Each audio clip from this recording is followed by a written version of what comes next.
I threw my first punch at school at year 4. I was only about 8 or 9. I knocked this fella's tooth out because he said to me, when you fall in mud, you're supposed to wash it off, because I was black. That's the way I articulated myself back then, throwing punches. That happened all my life until 40. But now I do it through discussions or being more articulate when it comes to any form of racism or taunts or things like that. Harold Ludwick, an Aboriginal man, speaking about how his response to provocation has changed over the years as he's become gradually more confident in himself. An Atlantic Fellow for Social Equity, Harold is now an advocate for Indigenous issues in Australia. Welcome to Conversations on Confidence with clinical psychologist and neuroscientist Professor Ian Robertson from the Global Brain Health Institute in Dublin, and me, Fionnuala Sweeney. Ian is the author of How Confidence Works, the New Science of Self-Belief. In this series, we speak to fellows from the global Atlantic community about the role of confidence, or lack of it, in their lives, both growing up and in their work today as Atlantic Fellows advancing fairer, healthier, more inclusive societies. Now back to Harold. I'm a Cook-Yimithirr person, so I learned my language, the Indigenous language. Being born in 1969, wasn't far from when the 1967 referendum took place in Australia for the Aboriginal people to be recognised and part of Australia and the right to vote. Before that, there was no equity when it came to jobs or even housing. And quite often we'd be subject to racism. It was hard to mix in with the non-Indigenous people, although I had some really, really great friends that were non-Indigenous. They understood. I think they came from a family that cared for each other as human beings, regardless of colour. But there was a majority of them that always wanted to make you aware that you were black. Being a family that, I would say poor, but we didn't have money to throw around. We had clothes that were either second-hand or out of date. And the kids at school would laugh and that. You just didn't belong. And not being able to articulate yourself at that age ingrained in me that, okay, if this is going to be life, I don't want to be part of this schooling. I didn't want to go to school. Those kind of experiences you're talking about, not fitting in, not belonging, it's very hard to forget those as you grow up. So if school didn't mean much to you, what did mean something to you as you began to fight your way through life? Being in the bush, working with animals like horses and chasing cattle, I became even worse. I break into cars, I was stealing cars. I got my first taste of alcohol at 13 because I was trying to grow up quick because I didn't want to be in school. I didn't want to do this or that where I'd be subjected to racism or taunts from children because of my status in society itself. When I grew up, the garbage man was a black man. The people that held shovels were the black man. There was no black man in the position of status anywhere in the town I grew up in. But they loved us playing football. We were one of them then. But other than that, we're nothing. We're just another black person. When you pass them on the street, they'd look at your feet first because we're supposed to fit that stereotype of a black person. Barefoot, drunk, penniless, as well as dirty. I can only date my family back to my great-grandmother because the rest of them were massacred. And yet I have non-Indigenous people saying, my family has been here for over 7 generations. They're so proud of it, and they should be, but they never think about us, how we suffered in this country. It's still the same today. It's just another form of racism and slavery. You feel the tension. Harold, to have people thinking of you like that, to know that there are these racist ideas and perceptions in other people's minds, what a terrible weight that is to bear, and how difficult it is not to internalize them, to wear them yourselves. And I'm guessing to avoid having to put on that uniform, that terrible uniform of other people's perceptions of you.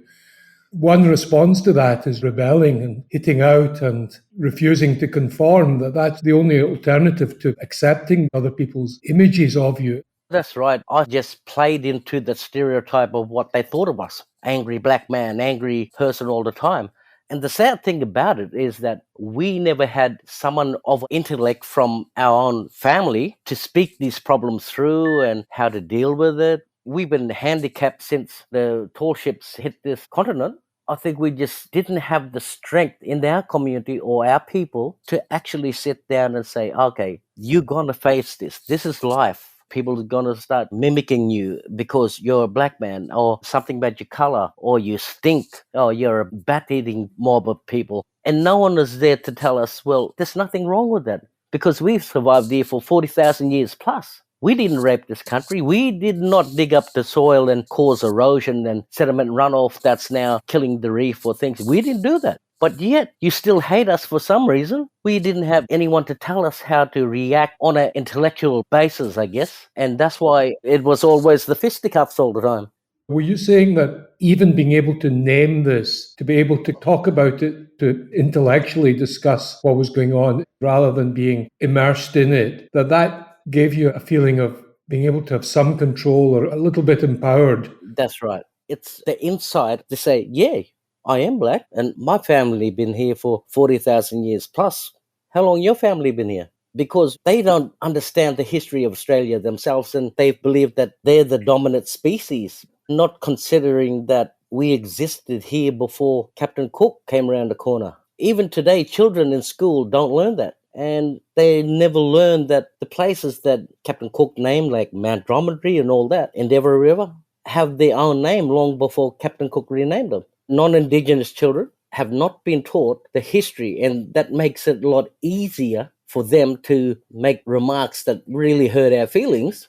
And our children as well have not understood how we are special to this country. I mean, when we talk about Australia, you hear the didgeridoo blowing and the black man with the spear with one leg standing up, resting on the spear and the fire. But when you come to Australia, you don't see that. What you see is the domination of everything else but the Indigenous. So I'm not saying for them to go out and flaunt their blackness and say, oh, I'm better than you, but say, I'm equally as good as you. And I'm going to make a point of that by entering in a debate or working towards a position that's of high status, because it's hard to have any confidence at all when you can't even label your feelings, you can't label what they're doing to you. When I started with the Institute, I was part of a program, Neuropower, with Shelley Evans from the Cape York Institute for the Cape York Partnerships. It's like profiling in a way, understanding them and understanding your position and how you respond. She taught us we don't really understand what we feel or what we say or how we hear things until you can put a label on it. And she taught us how to label things. What you're saying here is so profoundly important. It sounds to me that you feel confident now, for instance, in debate, in being able to speak the case for your people in a way that you didn't before. You felt confident in terms of using your fists and in terms of your ability to rebel, but you didn't feel confident in domains where you could interact in different ways with the people.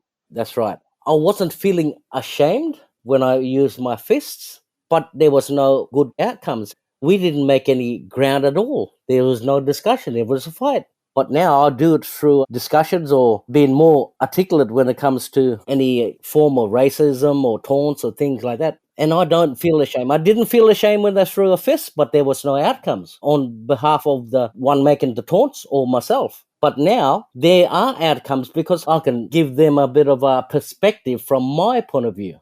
I'm indebted to you for talking from your own experience and your own heart, where I'm just someone who comes in from a research perspective with no experience of anything like you've had.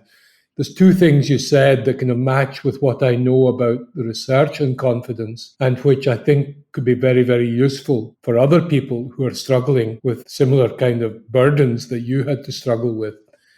The first of these is the power of abstract thinking and the power of abstract language to actually make you feel empowered and therefore confident. You've said about being able to name something through your work in the Institute. To be able to name it gives you a perspective and a sense of control and therefore empowerment and therefore confidence.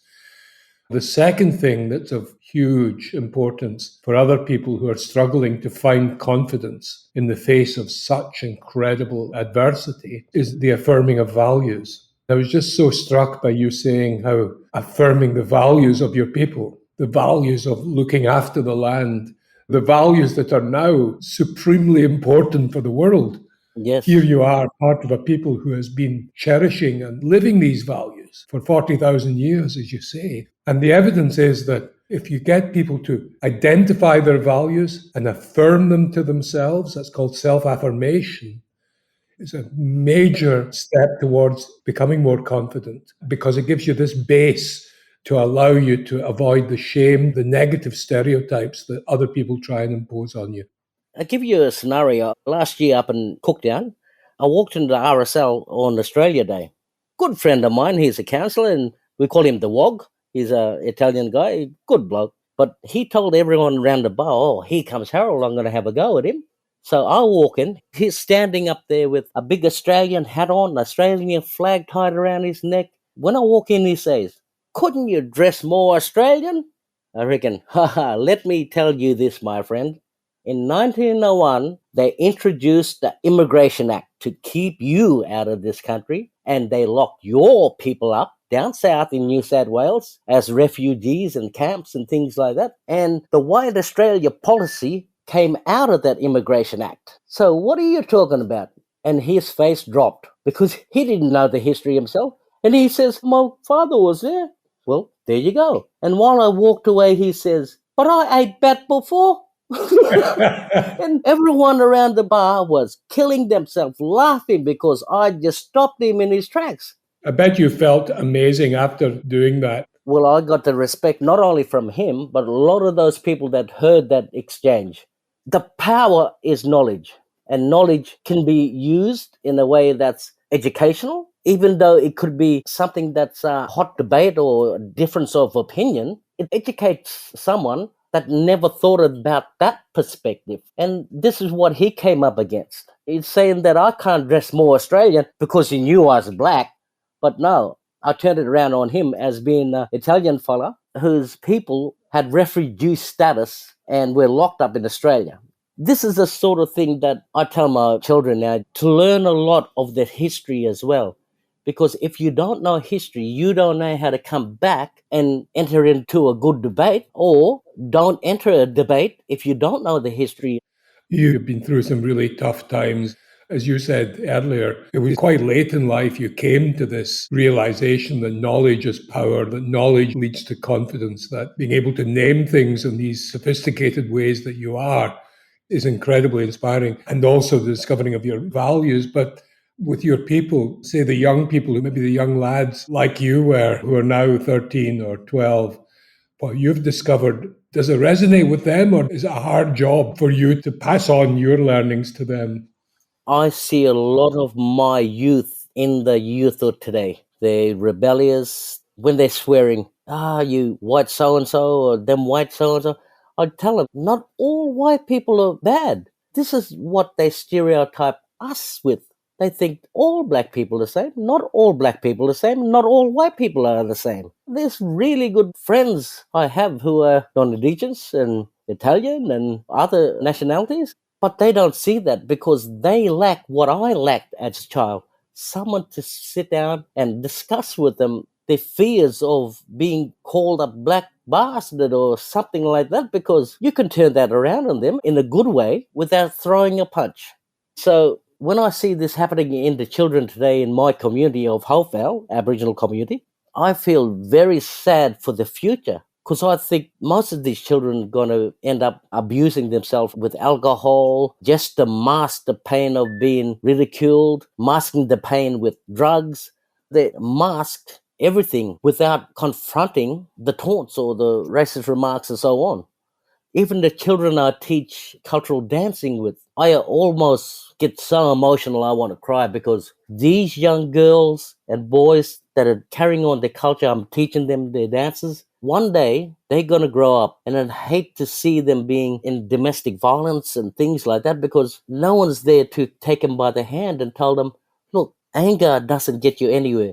Anger does not educate that person that's making those remarks. I know you want to throttle them, but you're not educating them. Educate them. Don't throw a punch. It was Maya Angelou said that anger is a fire that burns the vessel clean. but bitterness is an acid that corrodes the vessel. But Mark Twain says that anger is something that does more damage to the container than it does to the people outside the container, that it corrodes you inside. It's a poison. It seems to be the case that anger is a very powerful tool, but only if you have a specific target, a specific person or group of people to whom you direct the anger, and also a specific request or demand of these people to do something different, either to stop doing something or to do something.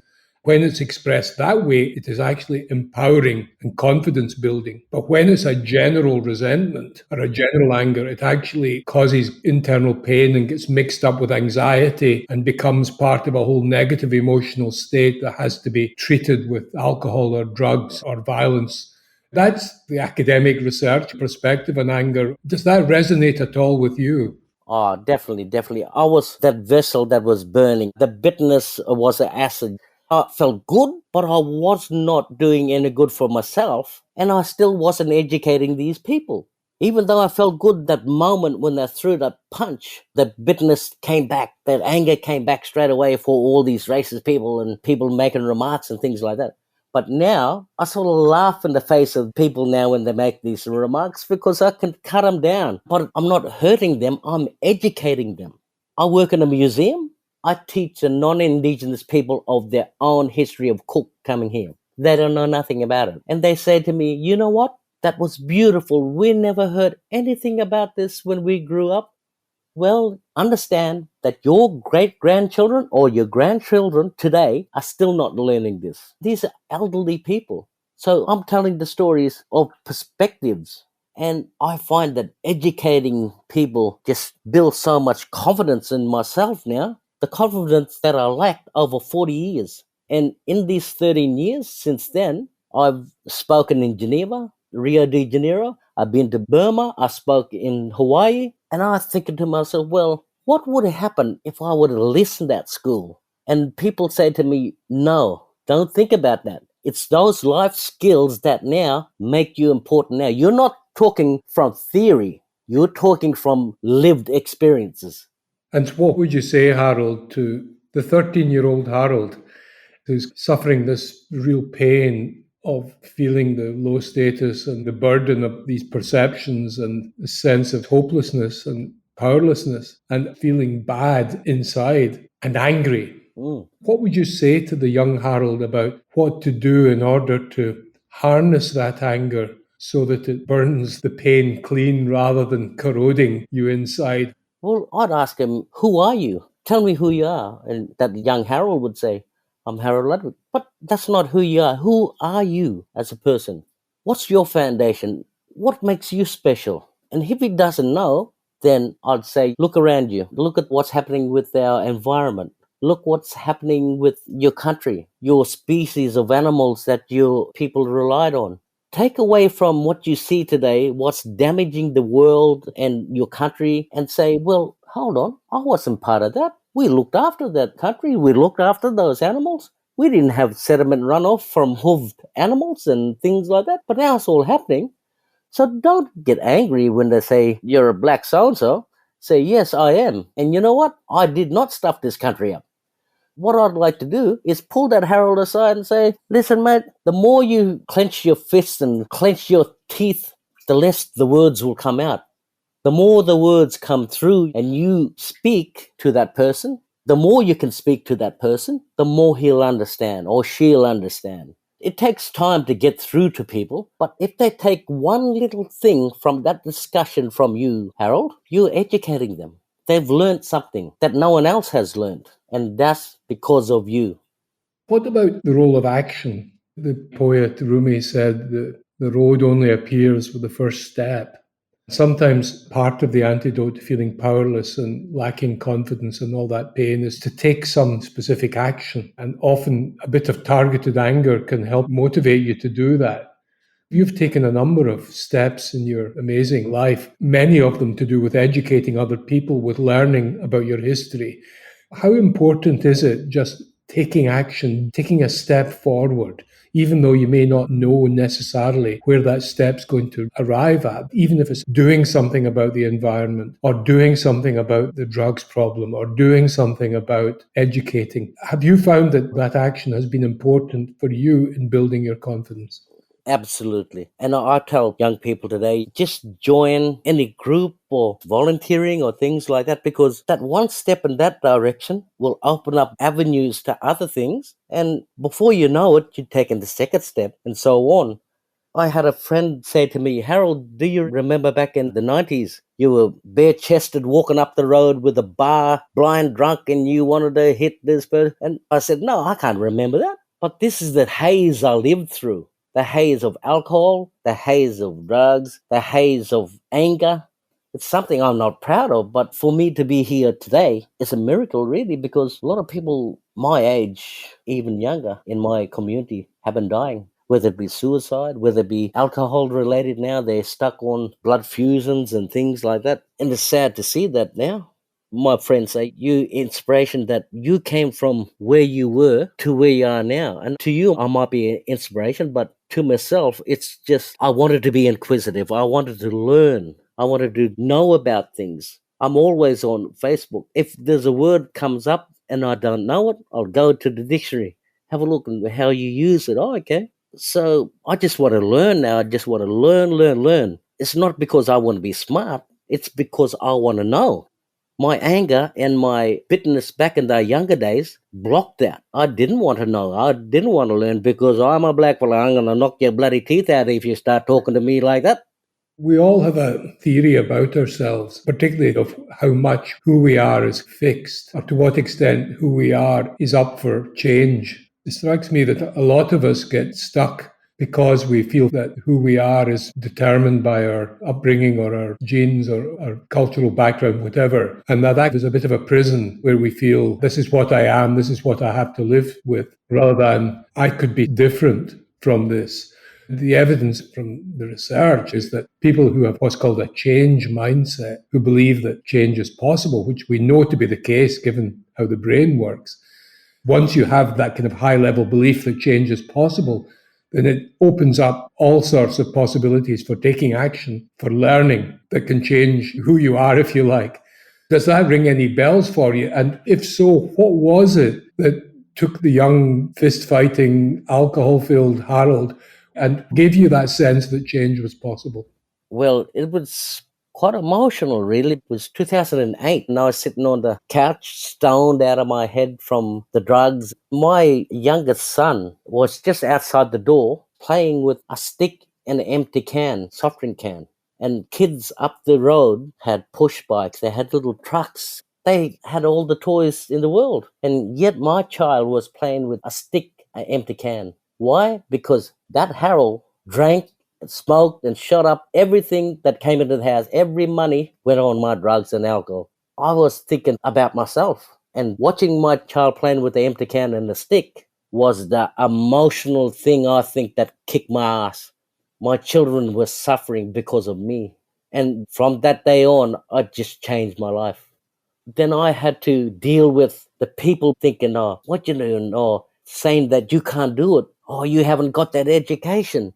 Don't you think that's a bit too hard? I had to block all that out. All my friends that thought, oh, no, Harold, you can't do that. I said, well, I'm going to give it a bloody good go, though. I had hundreds of friends when I was on alcohol and drugs. The day I gave it up, not one of them came to my house. Only one person comes over now and again and says, hello, how are you? All my so-called friends were part of our alcohol and drug syndicate. And I had to block out all the negative things that were being said. I thought, well, I want to understand now, because the less I understand, the more I'll rebel. And that was it. The saboteurs around you, the people that don't want you to change, the people that are threatened if you suddenly appear confident. And confidence, of course, is critical for making change happen. These people can sometimes unconsciously, just because of their own pain, hold you back. It seems to me that you're describing exactly that with your friends, that they were trying to keep you without the confidence to learn, the confidence to grow, the confidence to change. It was a huge threat to them, and therefore they tried to sabotage you. Is there any truth in that? I think they thought that he can't do it because I can't do it, and tried to hold me back by saying, no, That's too difficult. You can't do it. Because they think that we're one and the same person, because we do everything the same and we think the same. And if I go to do that, I'll show that, oh, we're not the same. The saboteurs will think like that, instead of understanding that anyone can do anything they want to do, if they want to really do it. I told my children that little story I read somewhere, that there was a festival of all these little frogs. They had to climb up this high pole, and the winner to reach the top would get all these wonderful gifts and that. And no one's ever reached the top in their life. So when the time came with all these frogs ready to compete and climb this big pole, many of them started to stop and go back down. But one little frog kept on going to the top. And people were calling out down the bottom, no, you can't go any higher. But he kept on going. And what made that little frog special to reach the top? He was deaf. He did not listen to those people that saying that you can't make it. What a brilliant story.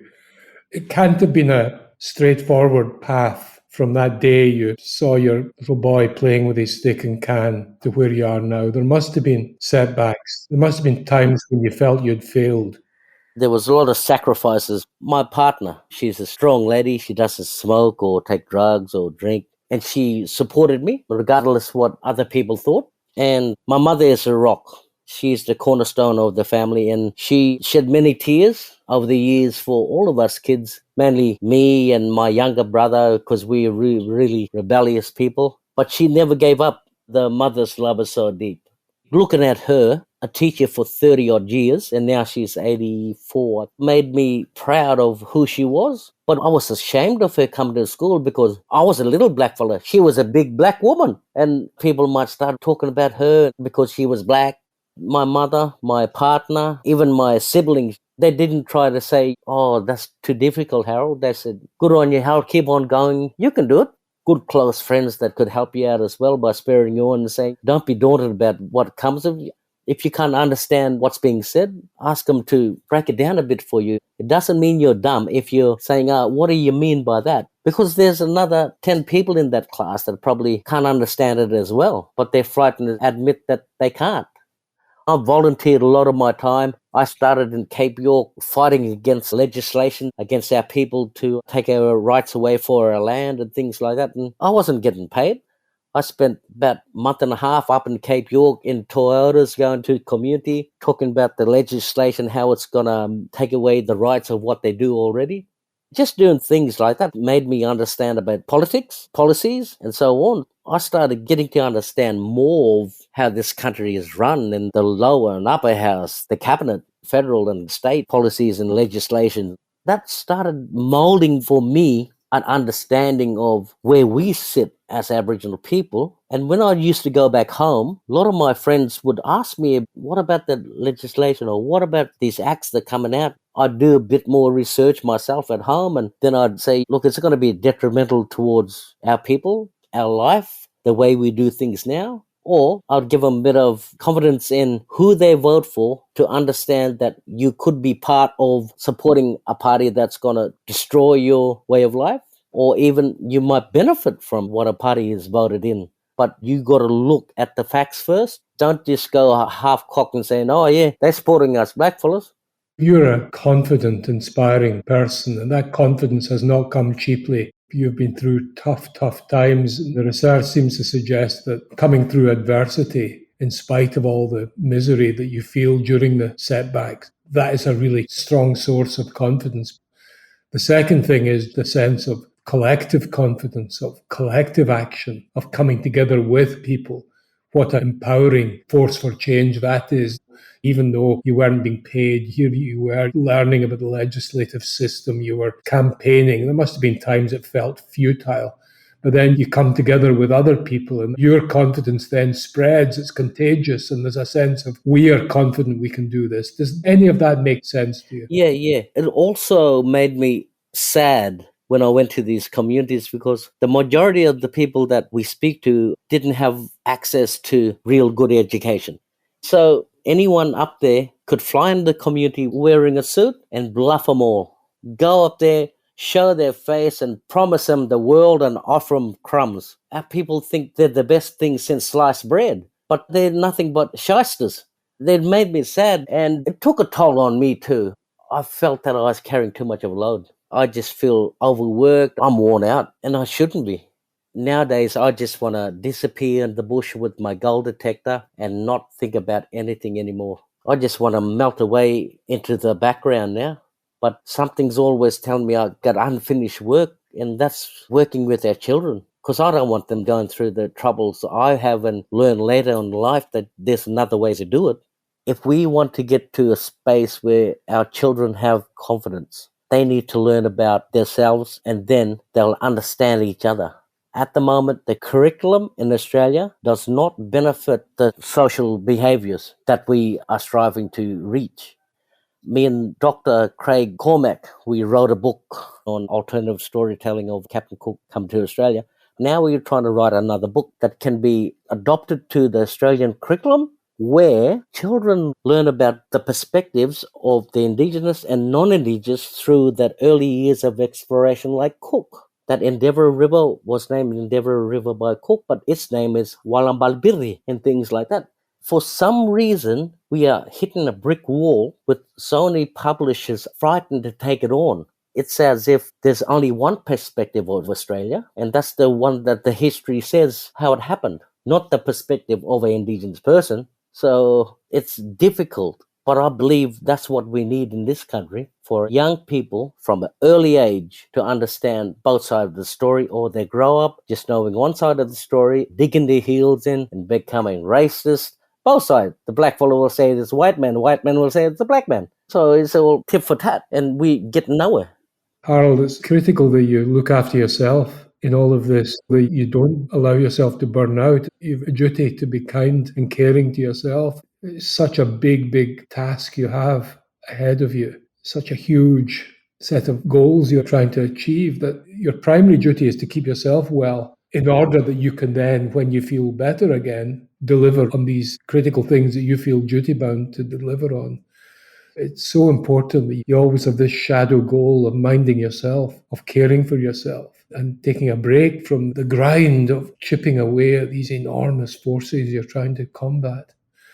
Harold, I really hope you manage to be the frog getting to the top of the pole. I can't tell you how much of a privilege it's been learning from you here and talking to you. Thank you so much for your time and your wisdom.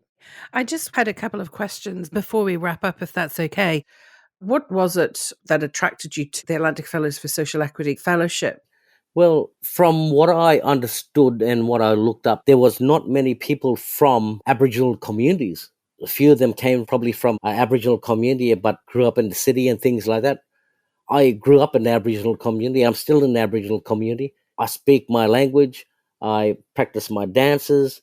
I understand bits of other languages and I sing some of their songs in their languages. And I didn't see many people from that domain, It was always people that already were settled and had the ways of a city person. And I wanted to give my perspective as well, because a lot of times I talk to Indigenous people in the city. They have their perspective of things and I give them my perspective of things. And, we start to understand each other.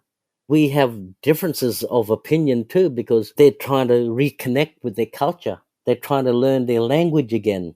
And I'm a person that still practices and speaks it. I just think that maybe I could help in some small way and they could help me in some small way, because they have the nous of how to operate within a society like a city where I don't. So how has being an Atlantic Fellow informed the work that you do within your community, and has it given you a broader perspective being part of the global community of fellows? When I met with the guys down there, the ladies and the blokes, it was really good because we all seem to have one specific objective, and it comes back to educating and building a platform to have a voice. I often say that we've never been invited to the table when decisions are made. Decisions are made behind closed doors for us, instead of asking us, what do you think would work? More often than not, they get it wrong. And for so long, we've suffered under this process of them thinking they're knowing what's best for us, whether it be in the education, the culture, society itself, social issues. We all have that same vision to pull our people out of the gutter, because we're still in the gutter. We're still handicapped. We still don't have a voice. But as I say, children are the way. Indigenous activist Harold Ludwick, Atlantic Fellow for Social Equity, bringing us to the end of today's conversation. For more conversations on confidence, go to our website at www.atlanticfellows.org. Here you can also learn more about the 7 Atlantic Fellows programs, empowering emerging leaders to advance fairer, healthier, more inclusive societies. I'm Fionnuala Sweeney. Thank you for listening. I do hope you'll join Ian and me for our next conversation with social justice advocate Loveland Nwadei, Atlantic Fellow for Racial Equity.